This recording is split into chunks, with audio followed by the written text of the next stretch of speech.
Buenas tardes, el día de hoy vamos a aprender a hacer una pequeña simulación. Para esto vamos a utilizar este pequeño soporte que nosotros vamos a utilizar para poder realizarlo.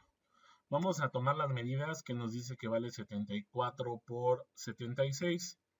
Entonces vamos a abrir un nuevo archivo, una pieza. Vamos a utilizar alzado y vamos a utilizar un rectángulo de centro, el cual tenemos 76 por 74. Vamos a dar a aceptar y vamos a hacer una extrusión de 10. Voy a utilizar la herramienta para hacer una pequeña medición en calcular. Voy a medir de esta arista a esta arista, mide 74. ¿Qué es lo que estoy haciendo con esto? Garantizar que coloque correctamente mi croquis para poner el soporte de esta cara. Entonces nos está diciendo que el soporte va en el ancho de 76, que del centro del círculo a la base hay 43, quiere decir que de la base de la extrusión al centro del círculo vale 33. Vamos a colocar una línea constructiva. Acuérdense que estas líneas constructivas no interfieren en nuestro diseño. Y vamos a hacer el círculo que vale 10 milímetros de diámetro.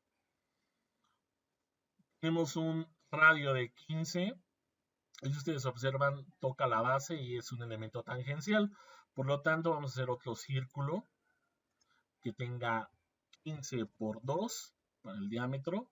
Vamos a tocar de la base a la esquina y vamos a pasar el lápiz sobre el círculo de tal manera que cuando nos ponga un elemento tangencial es un círculo o una línea como se ve. Le damos el pequeño clic.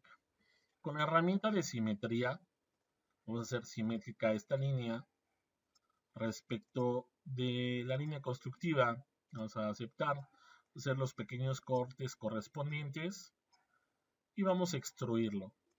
La extrusión va a ser de 10. Entonces vamos a invertir la dirección y le vamos a dar a aceptar. ¿Sí? Como tenemos que hacer la pieza del otro lado, yo lo puse al centro, en planta, simetría, y voy a seleccionar la operación que acabo de realizar, que viene siendo la extrusión 2. Ya tengo mi pieza. Voy a insertar un croquis en esta cara, control 8. ¿Sí? Voy a girar un poco para garantizar que lo coloque correctamente. Y voy a hacer un círculo de 60 que tiene un pequeño recorte en una cara plana. Por lo tanto, voy a poner un círculo del centro que vale 60. Control 8. Voy a trazar una línea totalmente horizontal. Voy a poner un poquito inclinado y luego la voy a seleccionar y le digo que sea totalmente horizontal.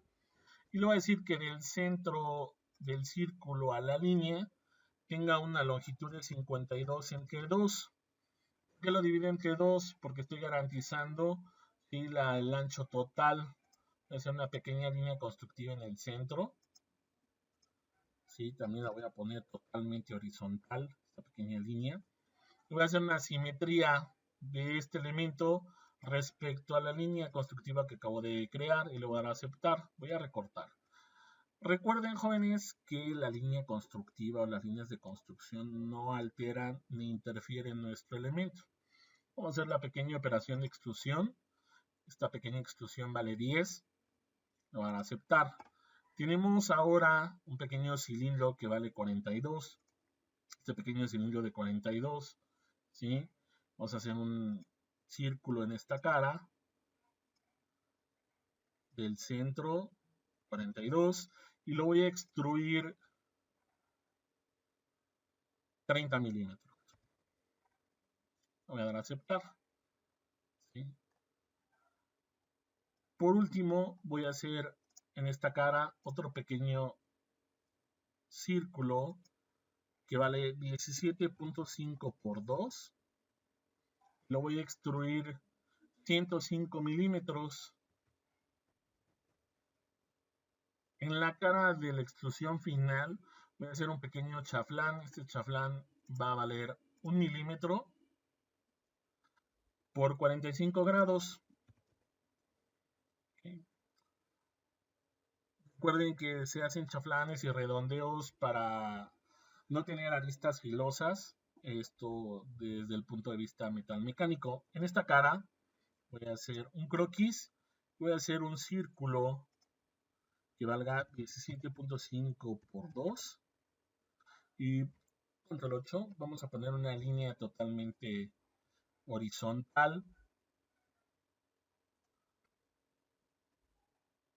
La selecciono, esté totalmente horizontal y voy a garantizar la medida del centro, que es de 7.5, para hacer este pequeño escalón. Entonces, del centro a la línea, 7.5. Vamos a hacer los recortes. Voy a recortar lo de abajo para que me quede lo de arriba. Voy a hacer el pequeño operación recorte. Y voy a recortar la longitud de 64.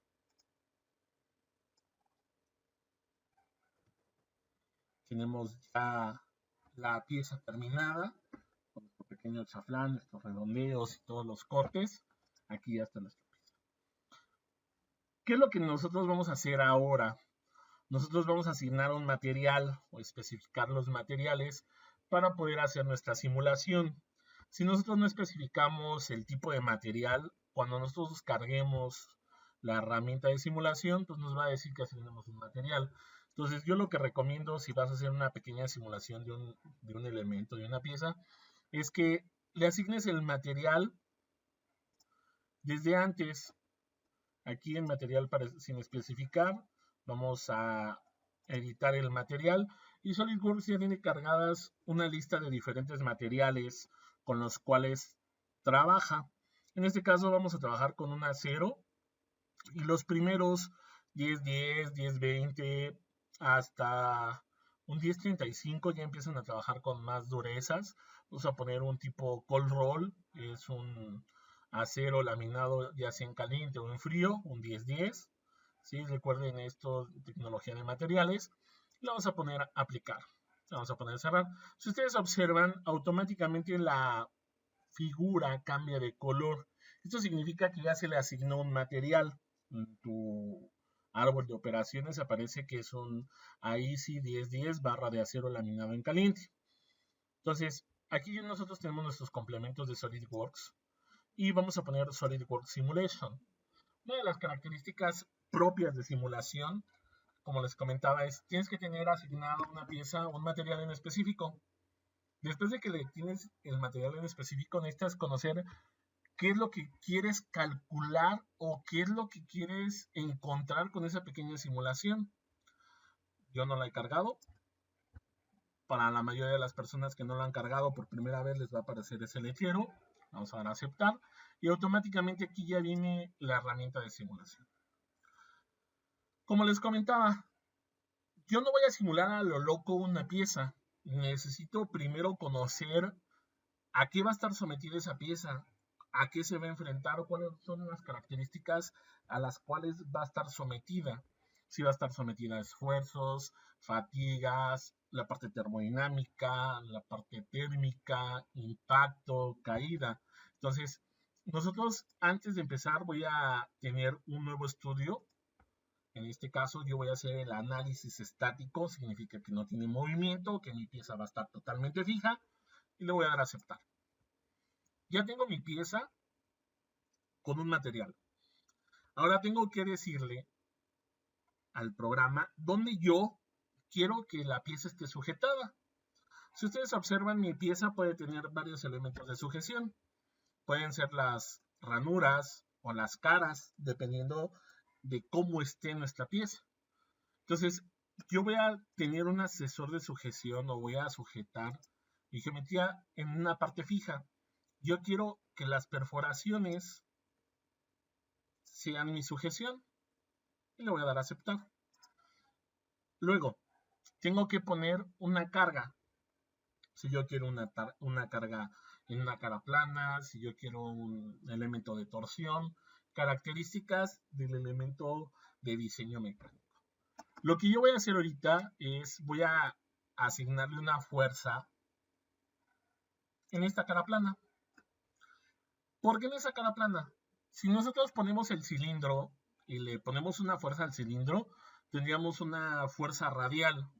Y obviamente ningún elemento radial, a menos que sea demasiada la fuerza y separe los componentes o rebase su límite, pues vamos a tener un elemento de compresión. Lo que vamos a utilizar este elemento es como un cantilever.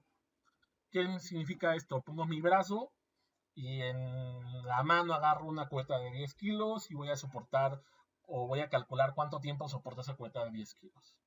Vas a ver en un momento que tu brazo va a ir cayendo, va a ir haciendo una curva por efecto del mismo peso de lo que hayas cargado. Eso significa cantilever. Tienes un punto fijo y tu brazo tiene un elemento donde vas a tener carga, ¿no? Entonces vamos a ponerle una pequeña carga. Esto está en Newton. Acuérdense que para obtener fuerza o carga, en este caso lo vamos a entender como masa por gravedad, lo que significa que si yo le pongo una carga de 100 kilogramos, tengo que multiplicarlo por 9.81 para transformarlo a newtons. Le voy a poner 1500 newtons de carga, le voy a dar a aceptar. Nuestro elemento de simulación está prácticamente terminado. Una característica que debemos de conocer ya que tengamos nuestro modelo, que tengamos ya la carga, que tengamos nuestros elementos de sujeción, es que SolidWorks trabaja con una malla. ¿Esa malla qué significa? Es como ustedes cuando calientan una tortilla, la tienen que calentar de las dos caras para que se la puedan comer, si no estaría fría de una de las caras. Todos los elementos en la naturaleza los puedes dividir como si fuera una matriz de puntos. Quiero ver el comportamiento en un elemento determinado, en un punto determinado. Lo que haces es transformas todo tu elemento en una malla y conoces puntualmente dónde y qué es lo que está pasando, ¿no? Entonces, lo que hace SolidWorks es, en Ejecutar Studio, lo primero es crear una malla. Como es el primer elemento que vamos a crear, vamos a utilizar la malla predefinida que nos va a dar SolidWorks. Cuando ya tengamos conocimientos más avanzados, nos vamos a dar cuenta que ángulos de 90, que ángulos cerrados, elementos con algún doblez, características propias de las piezas, pues tienes que modificar la malla para que pueda tener esa simulación. Yo le voy a dar a aceptar. Voy a esperar un momento en lo que calcula y hace ese mallado. Como les comento, ya está nuestra pieza. Cada puntito, cada intersección que va a tener es un comportamiento. Vamos a ver qué es lo que sucede, qué es lo que pasa, ¿no? De manera general. Para que me entiendan esto desde el punto de vista de termodinámica, si ustedes en el exterior tienen una temperatura en una casa y en el interior tienen otra temperatura, hay una diferencia de temperatura entre la temperatura del exterior y el interior. Pero no sabes qué es lo que está pasando en ese transcurso, en esa habitación, por ejemplo. No sabes la temperatura en la esquina. Lo que hace esta malla es determinar la temperatura o la fuerza en un punto determinado. Vamos a ejecutar nuestro estudio, ¿sí? Y vamos a obtener resultados de deformación. Podemos obtener en milímetros cuánto se deformó esa pieza y si soporta esa deformación. SolidWorks exagera un poquito los resultados de la simulación. Entonces lo que vamos a tener nosotros es una representación exagerada, ¿eh? No crean que esto va a pasar en la realidad, no. Vamos a ver qué es lo que vamos a notar. La deformación unitaria. Nos dice que la fuerza aplicada desde el punto inicial hasta donde carga, la deformación máxima es de 1.38 por 10 a la menos 4 milímetros. Quiere decir que esta pieza no se deforma. Si tenemos un elemento fijo, a diferencia de los elementos cíclicos que generan una deformación constante, este elemento, si le quitas la carga, va a regresar a su posición original. Entonces, vamos a ver un elemento de reproducción del trazo de lo que pasaría. Voy a ponerle, ahí se ve reproducido prácticamente qué es lo que está pasando desde que no tiene carga hasta que le aplicas la carga máxima, que es 1500 newtons, y qué es lo que le pasaría a tu pieza en deformación. En este caso estamos hablando en desplazamientos. Voy a quitar la simulación y vamos a ver la tensión máxima. Nuestra tensión máxima va a depender de las características mecánicas del material y tenemos nuestro límite elástico. Para que me entiendan cómo funciona esto. Si yo tengo una liga y la estiro, la suelto, va a llegar a su posición original. Pero si yo agarro un material, un elemento metálico, le estiro y rompo ese límite elástico, voy a llegar a la zona plástica donde el material se va a estirar, luego se va a endurecer y luego, por último, se va a fracturar. Nos dice que nuestro límite elástico, lo voy a transformar a megapascales, nos dice que son 180 y nuestra resistencia máxima, nuestro elemento está en 3.99 por 10 a la 7, 39 megapascales. Quiere decir que esta pieza soporta mucho más carga de 1500 newtons. Puedo llegar hasta el límite, quitarle la carga y que regrese a su posición original. Eso es todo por la parte de simulación. Espero hayan entendido un poquito cómo funciona. Más adelante haremos videos en cuanto a cómo se comporta un material y modificar ciertas características de la malla, los materiales, si tenemos elementos combinados. Podemos hacer simulación de estructuras, ya con un poquito más de nodos, unión de nodos, sujeciones fijas, elementos en rodamiento, cosas por el estilo.